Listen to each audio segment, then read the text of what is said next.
Welcome to AI Near and Far, the podcast where we talk with creators, innovators, business executives, and curious minds who are using AI to transform the way they work, think, and create. I'm Brad Moss, the CEO of Enhanced AI and the host of this podcast. In each episode, I sit down with someone who's putting AI to use in real, meaningful ways. We'll explore how they've used AI in the past, what they're building right now, and where they see it going in the future. Along the way, we'll dive into their personal takes on the opportunities, challenges, and surprises that come with this fast-moving tech. This show is here to spark ideas, share insights, and help you enhance your own experience with AI.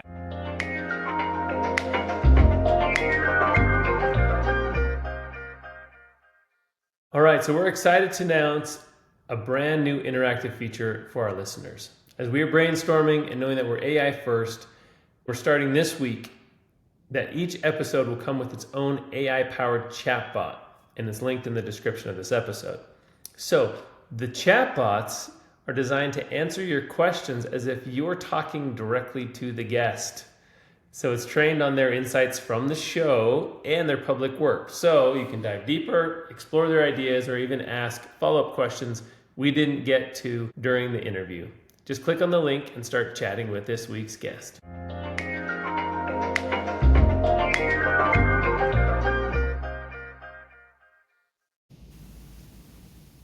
All right.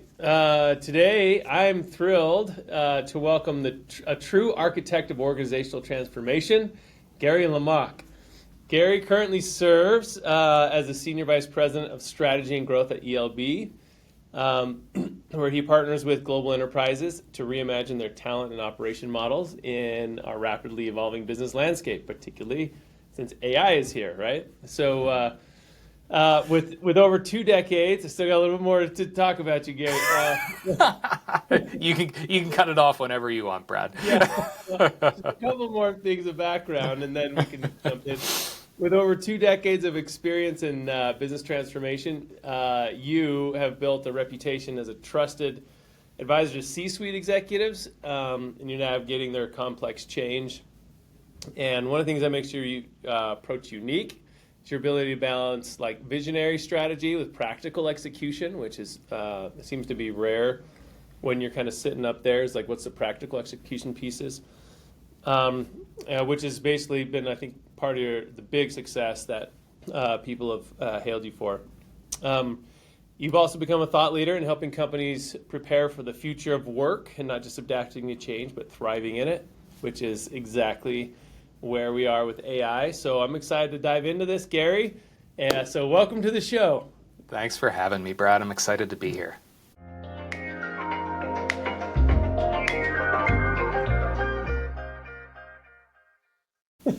Great. Well, there's after such a long intro, I'm going to be talking a lot less, but you've done a lot. So let's go back kind of a little bit to the beginning of your career. Like what kind of led you into this field of business and some of the transformation and strategy where you currently are now? Yeah. So, beginning of my career, that's going way back, but I'll try and hit the highlights. So I actually I have a history in K through 12 education, actually. So I started out in the classroom, and the problem that we were having there was really getting kind of like usable data on students to kind of like help with their progression. We always talk about it in corporate learning too, when we talk about kind of like dialing down and personalizing learning to an N of 1, right? And with students, it's even more important. So we found that technology was a huge help in us doing that, really allowing us to kind of like personalize those learning experience for students. So then I kind of transitioned into a role that was really helping teachers in large kind of primarily urban school districts really leverage technology in a meaningful way to bring their students along. So did that in the classroom, did it at the school level, did it at a district level, and then started really focusing on kind of upskilling outside of the K through 12. So let me pause for a second. Yeah. I actually have a question on that technology. What was the technology that you were introducing to students? And this is technology that has to be really easy to use, right? Yeah, so it wasn't necessarily just even introducing the technology to students. It was introducing how to leverage data and technology with teachers to then transfer to their students. So, we're still going back to a time, in the 20 aughts, where, some teachers were still using overhead projectors, right? I mean, they had just maybe moved to a whiteboard and a projector. They weren't really creating any personalized or scaffolded or differentiated instruction, right? It was kind of like, here's the lesson, this is the way we're going to teach it. These kids are either going to get it or they're not. So it was really about creating more engaging experiences. Google Classroom was kind of coming online at this point. Schools were adopting kind of like these LMSs like Canvas and things like that around this time. And it was really about getting the teachers to understand that they could teach different students in a different way to really move the data. It was also kind of, race from the top during the Obama administration came along this, and it was really about demonstrating student progress. So it was really individualizing instruction to make sure that those individual students were moving along. Awesome. Okay, awesome. Yeah. Thanks for asking that question. Okay, continue. Yeah. No, not at all. And then we kind of transitioned more into the corporate space after that. Ran some of these motions in restaurant consulting, in the real estate space, and then moved to the AICPA and SEMA. AICPA is the largest governing body and largest member organization for the accounting and finance space, and really looking at moving the accounting and finance professionals to an age of digital adoption and everything that comes with that. Yeah. Okay. So let's pause on that one. I want to hit that note a little bit because now you continued with that organization. For a while. What was tell us how that experience with that organization has expanded for you. So with a lot of kind of professions that are kind of really steeped in process and accountability and risk aversion, right? They're usually further behind the adoption curve. But if they're too far behind the adoption curve, your entire profession can get left behind, or you risk being a barrier to transition within your own company. Tom Hood, who I've interviewed on my webcast and who continues to be a mentor for me, really calls it the transition from CFO no to CFO KNOW, right? So rather than just the guy that says, no, you're not getting budget for that, it's like understanding what the company's trying to achieve, right? Yeah. Yeah. And digital transformation, I'll say pre-AI was really about implementing ERP systems, and kind of the model there was, okay, now we need to change our workflows because we have this system, right? That we have this system, and we need to change the way we do things and conform to what the system's capabilities are on how we do it, right? So you see all of these standard processes in the finance and accounting industry kind of shift at that point because they needed to change to what the tools could do. Mm-hmm.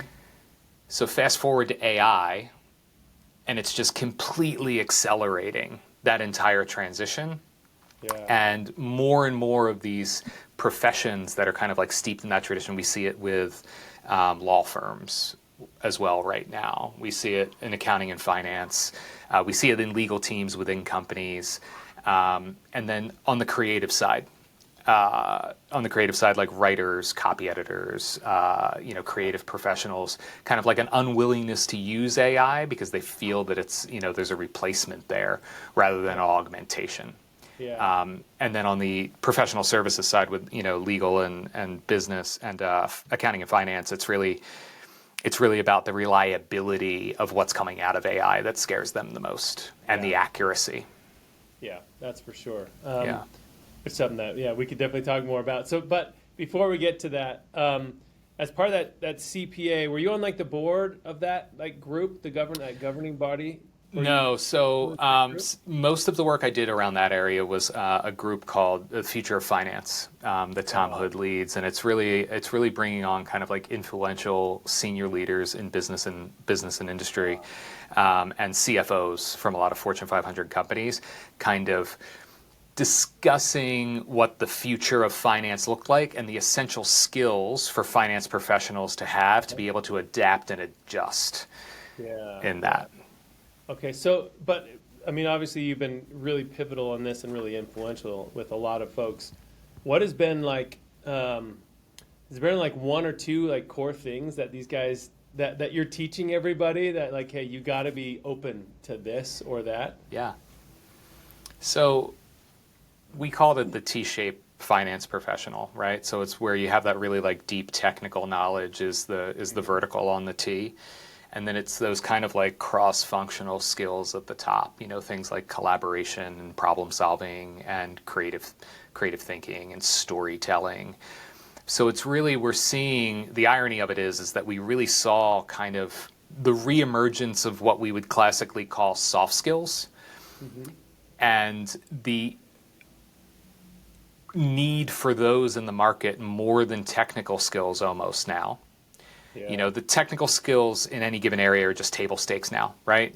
With the advent of the internet, really, I mean, like with the advent of Google, anybody can, be a side chair expert in almost anything, right? So your technical skills have to be on board, but it's really those kind of like cross-functional skills and success skills, what we used to call, soft skills are really emerging as more technology is coming forward, right? Because it's those skills that allow people to be kind of agile, and really accept more of the technology because it allows them to see the root of the need rather than just the effects of the technology. Yeah, or the actual implementation of it. Yeah. Now, okay, so now let's introduce AI into this like a little bit more. Like, what was a couple of questions, and we can stay on this note too with the finance groups, but. The first one was like, hey, what was like some of your first interactions with AI? And then maybe like, hey, how has that kind of impacted, whether you're coaching these groups or not, how would you coach them in dealing with AI as this new technology? Yeah.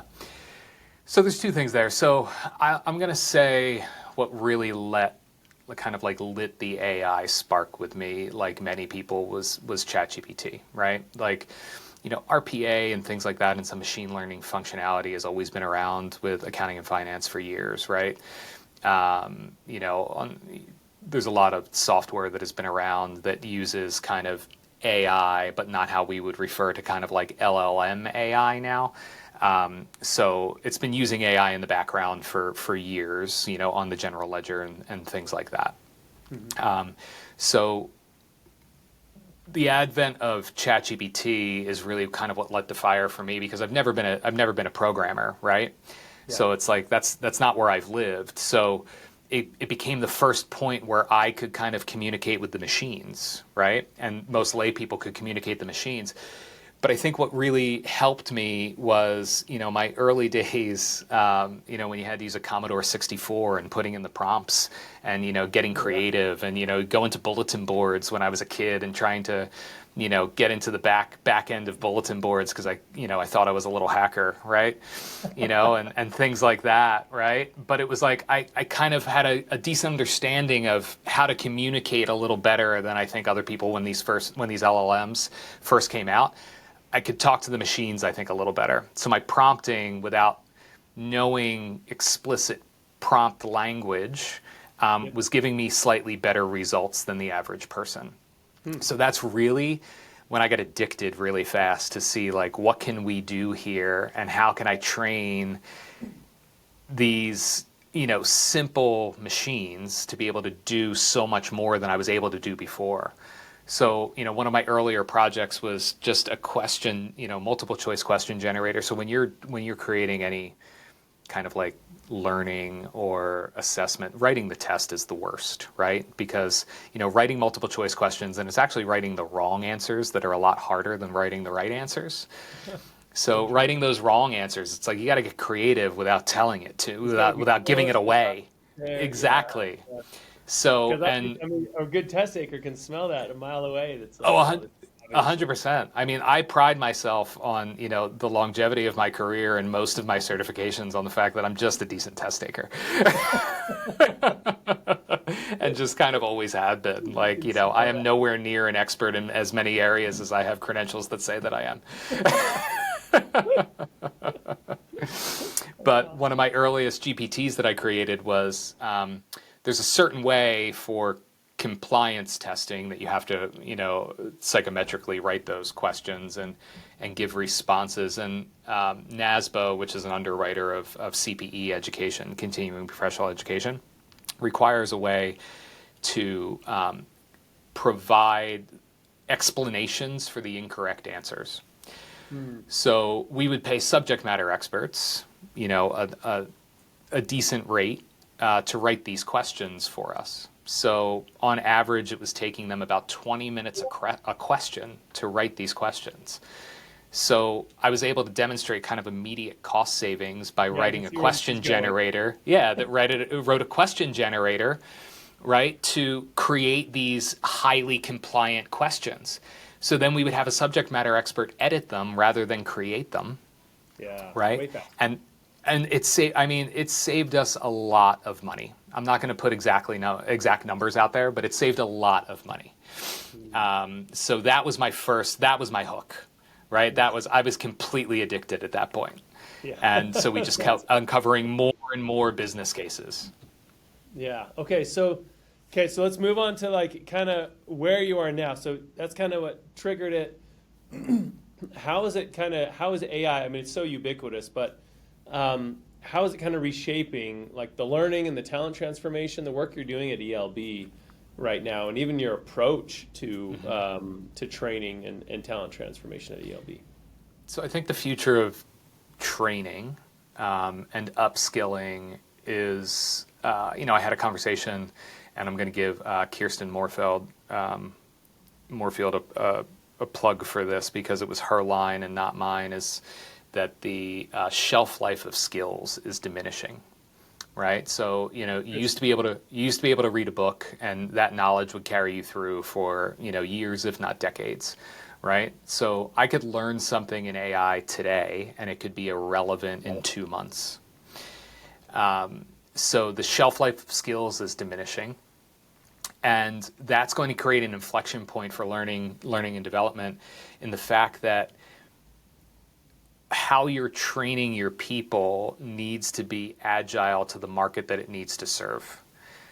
Yeah. And the one way to ensure that there's relevancy in what you're teaching your people is to tie that to business impact.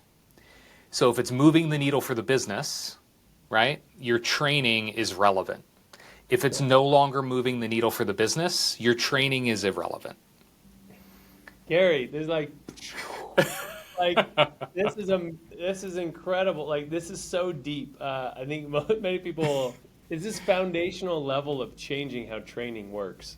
Yeah. As you're talking through this, and how it's being measured, and then also created, right? Because right, if what you learned, last year was good for only a year and a half, you need to create new trainings for this year and make people keep up with that. Right. And then it's also the organization change of how do businesses think about training, because they're still thinking about it. Guarantee 99% are still thinking about it the old way, which is the way, until you just said today, that's the way I would have thought about training. Right. It's like, but there's a shelf life. That's such a deep insight. Right. And it really kind of allows you, like, a lot of corporations now view kind of like that L&D function as a cost center, right? Because it's lumped in with compliance for the most part. Yeah. Right. And we've kind of like lumped learning in with compliance, really then establishing it as an essential component to business progressing and business growth. Yeah. Right. Which I feel like, so on the other side, what I've always felt is like, hey, now, and I've said this, and I'm sure other people have said it too, like anyone can be an expert at anything now. Like Right. I could go in and dive in. I mean, that's what all the vibe coding's about. It's like, hey, I can now be a programmer, and Right. you're a decent programmer, right? But you can be without even knowing how to program. It's like Hmm. I designed a full sprinkler system in in my house, and I've never done that before. It's like, what should go where? And I have no idea, but I did it in a matter of like an hour, Right. and put them in, and they work great. All my lawn's great. But it Yeah. doesn't matter what the skill is. Almost anyone can be an expert at almost anything.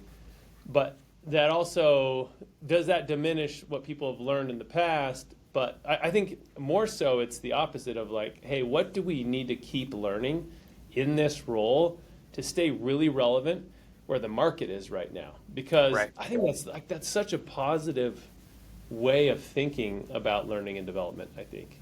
Yeah. I think if you have the wrapper of it driving meaningful change, right? Yeah. And I talk about business impact, and business impact isn't always revenue, right? It helps when it is because it opens up budgets to do the next thing next Yeah. time.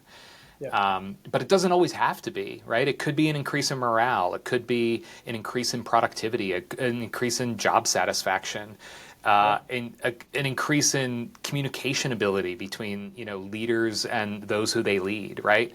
And what AI is giving us the ability to do is kind of a better way to track the impact of all the activities that we have, right? So we can source data in meaningful ways and look at it in different ways than we've been able to before, and really kind of like create that discrete through message on the impact of the activities. Yeah. Yeah. That's so smart. No wonder so many people pay you guys a lot of good money to do the training. It's like so brilliant. And I think more people should be hiring your services. Yeah. One of the interesting things, I mean, I just talked with someone yesterday and they said, hey, our key measurables for any AI impact is does it increase revenue, increase margin, or open up time for key personnel? Like Right. that was their thing. That's kind of it's similar. And it doesn't matter about AI impact. It's almost like the training impact. It could be almost Yeah. anything. That's almost any initiative when you take it on. Yeah. It's like, hey, sales, margin, or opening up time. But morale actually probably increases margin. Right. I think that you could make that argument, right? Yeah, yeah. Yeah. Oh, that's awesome. So okay, so we don't go too long. I want to talk about like your thoughts about the future. I mean, we're talking about kind of present. Where do you feel like this goes in the next, let's just say like 2 years? I feel like saying 5 is kind of like trying to predict. Like Yeah.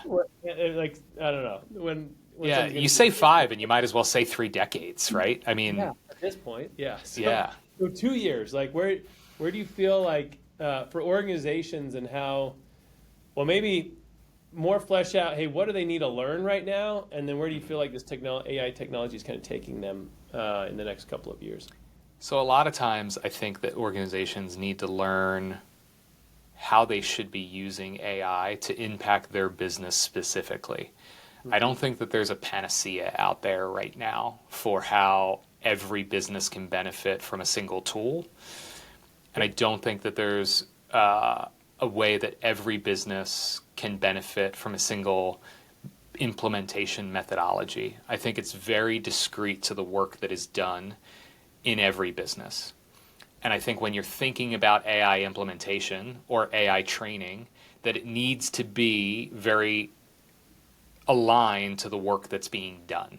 And I think that's what a lot of companies are missing right now, right? Like they just know that they need AI. They don't really know what to do with AI. So they go out into the market and they're like, hey, I just need one AI. Like my board told me that we need to be doing something with AI. My boss told me we need to be doing something. Just give me one AI, please, so I can say that we have AI, right? Those they're the type of conversations that we're having all the time. That leads you to the MIT study that just came out about 100% failure. Right. These early AI implementations. Right. And these, and to be within that 5% of success, like you really need to think about it in a different way. You need to think about it in a hyper-personalized, what's going to move the needle for my business now? Because as you just say, in 2 years, it could be completely different. So don't get locked in, right? Like, and what I would say is like plan for flexibility in the future. Don't make any decisions that are going to limit your ability to pivot in the future, right? Yeah. Because the technology is evolving so rapidly that you're going to need to pivot probably sooner than you had to in the past. So not only are the shelf life of skills diminishing, the shelf life of solutions is diminishing as well. Yeah, interesting. Right? So if we really we need to be able to position everything that we do with flexibility for what's coming next. And we don't know what's coming next. Like every futurist out there can pretend that they know what's coming next, right? But the power of this technology is it's in the hands of a single user that's going to unlock something spectacular at times, right? Yeah. And it really in the history of technology, this is the moment where could be a 12-year-old kid right now that in 3 years comes up with a groundbreaking discovery of what AI can do for us that's going to change everything, right? And there's excitement there, right? But there's also hesitation. Yeah, yeah. I think that's really, so the other side of that is like, well, if I have to plan for change, what can I put in place now that's consistent, persistent? Honestly, that is one of the reasons when I saw this 3.5 years ago and I could have built a product for a specific solution, that was where my mind went with this technology of, well, I actually think it's going to be shifting and then I'm going to be stuck with one vertical solution. Right. And that's the reason that I built Enhanced AI. Yeah.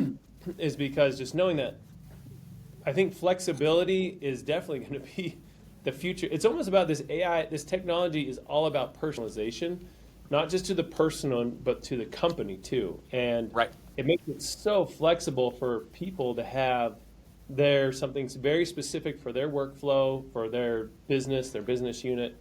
And it's not like, hey, someone at a big corporate level could just buy one license and say this whole thing solves everything for me. Right. It's more of like individual departments need to put this stuff in and figure out their workflows and then put those workflows in place. Yeah, and I mean the amazing thing about a product like yours too is that it's actually more cost effective for them to do exactly what you said, like at the department level or even the individual level, right? And they'll have more business impact, right? Yeah. And demonstrable business impact by doing it that way. And I think that is how you have flexibility, right? It's like I'm going to solve for now, right? But I'm not going to devote the resources to this solution that I need to amortize over 5 years because it was so expensive, right? Yeah.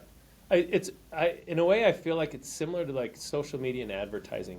What we've seen, I think, over the last 5 or 10 years, it's become more and more personalized and individualized. And one of the rises of TikTok was due to their equations of how good they were at predicting your viewing behaviors and patterns and serving up videos that are like that. But that's hyper personalized. That was different than what Facebook was doing and how Google was doing it. And that's one of the reasons I think it really took off. It's just personalizing a lot of this content. And it's almost like, how do you extract that and put it onto the business layer? As a business, how do I have these tool sets that are personalized for us and exactly how we do things in our company, and we connect all this stuff. Yeah, I think you're absolutely. No, go ahead.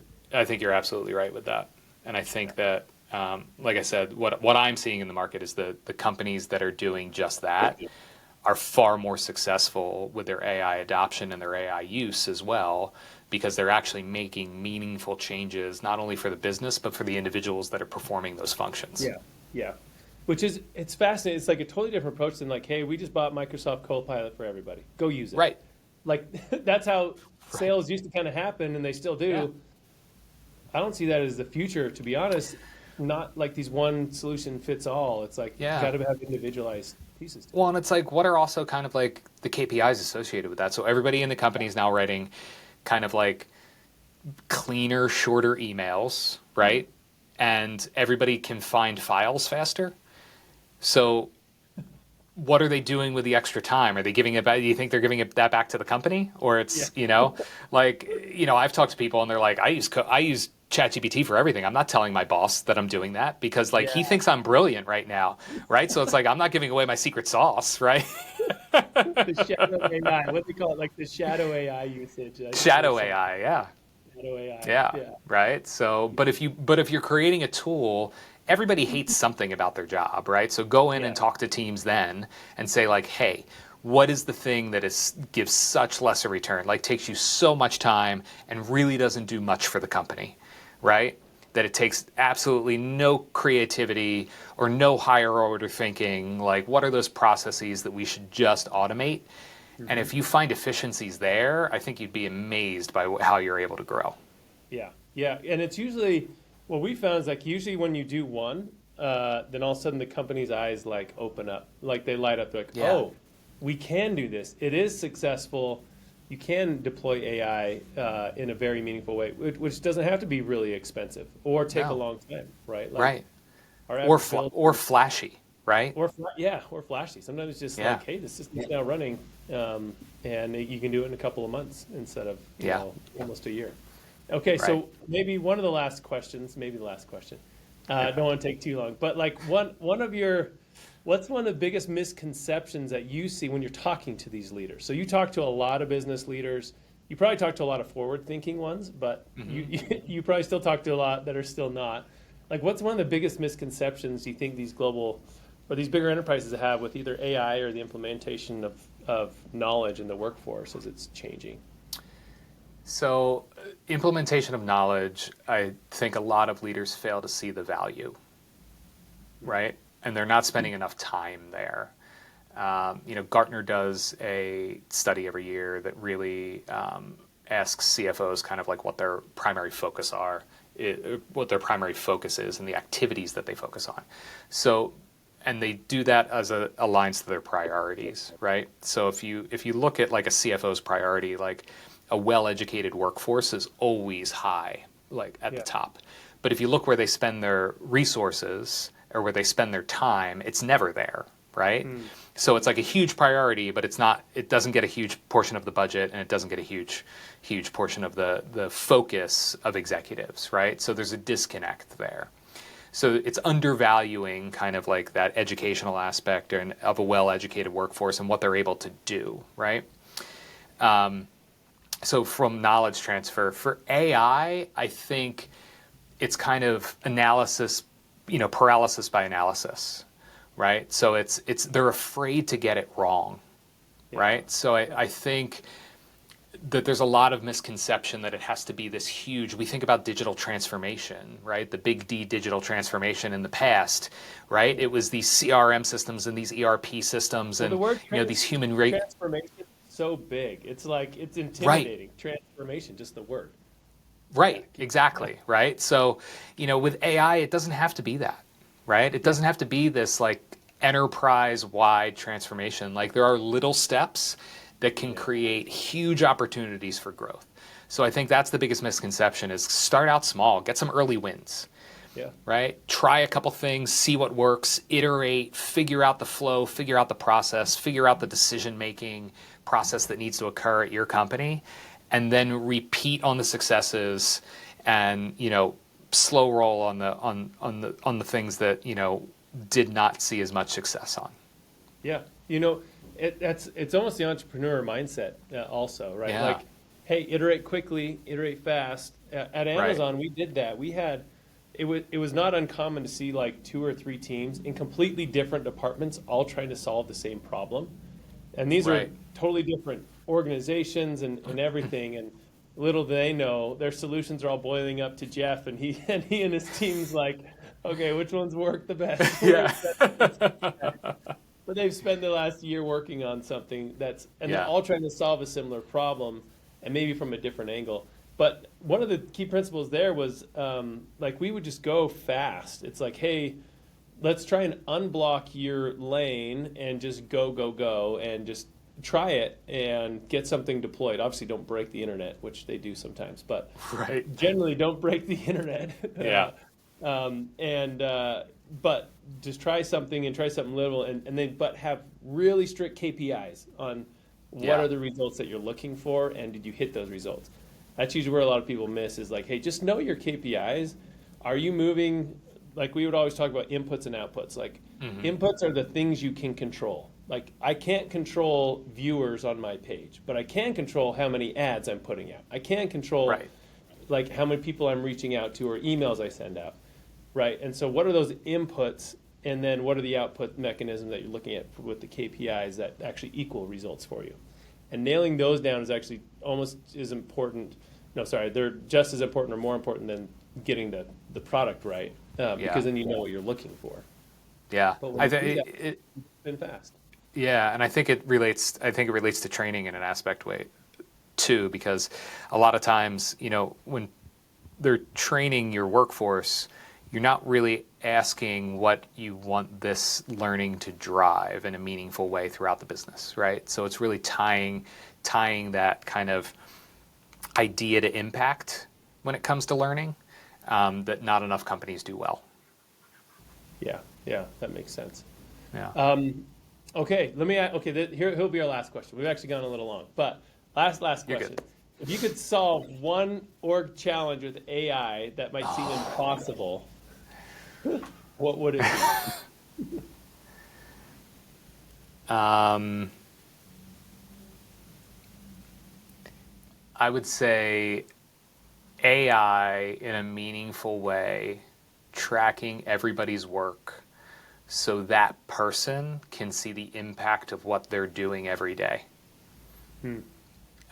So how we can measure kind of like discrete activities throughout an organization to show how that ladders up to the success of that organization. I think it would be incredibly motivating, incredibly telling from a process, auditing, framework, but also give us kind of like a discrete analysis of the activities that are making a difference every day in the business, and allow everybody to see that on a dashboard.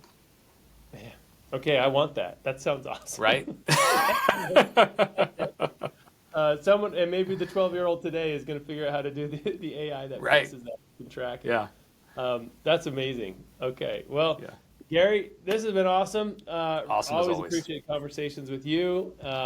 Thanks for being on the podcast, AI Near and Far, and we'll hopefully be doing it again sometime. So Can't wait. Appreciate it. Thanks for having me on, Brad. Okay, thanks. Appreciate it.